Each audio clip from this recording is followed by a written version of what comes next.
I've lived with depression for 24 years. That's 8,160 days. Or if you want to get specific, over 210,000 hours of a weight on my chest that nobody else can see. Most days I wake up and the first thought that hits me isn't what's for breakfast. It's, you are a failure. I think about the choices I made, the ones I didn't make. I spiral until I'm paralyzed, feeling worse with every passing minute. But then there are the other days, the days where those same thoughts drift in, but they don't sting. They don't make me cry, they're just there, like clouds passing by. Those are the good days, and for a long time I thought I was doing something wrong to make them go away. But everything changed when my doctor said one sentence that sounded like an insult, but turned out to be a lifeline. I'll tell you what that was in a moment. I do everything by the book. I haven't missed a session with my psychiatrist or psychologist in years. It's a permanent part of my calendar. On the days I can actually move, I put on my gym clothes and force myself to exercise.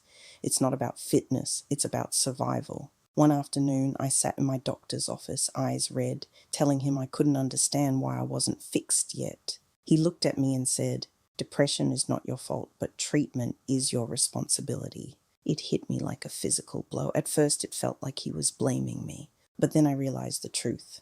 It's a truth most people, especially those of us suffering, miss entirely. There is a massive difference between resolving your depression and being responsible for it.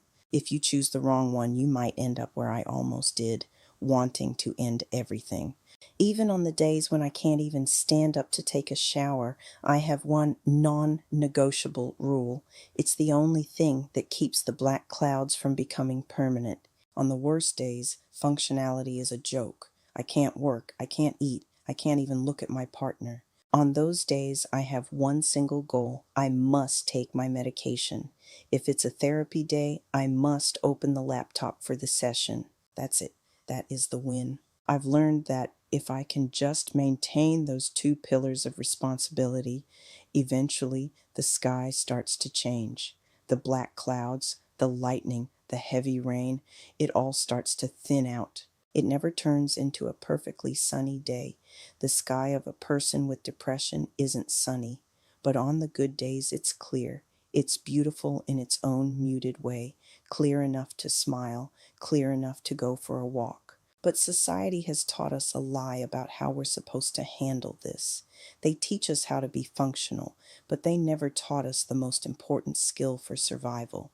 I'm going to show you how to relearn it right now. If you are going through these constant episodes of sadness, please find professional help and stay with it.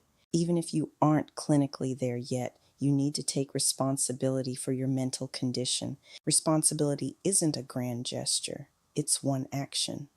For me, it's the meds and the therapist. For you, today, it might be making your bed.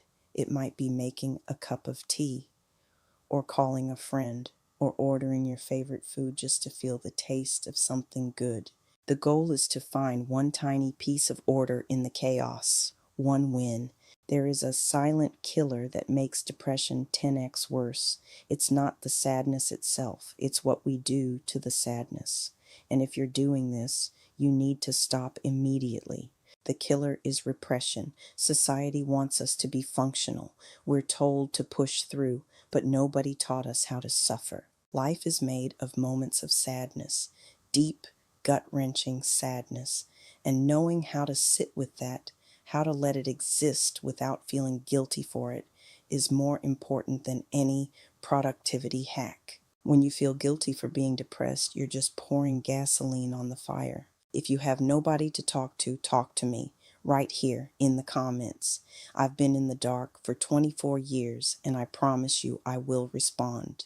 The responsibility of treatment is a heavy cross, but it's the only one that leads to a clear sky. I hope this helped you in some way. If it did, hit that like button and subscribe. It helps me know I'm not just talking to myself.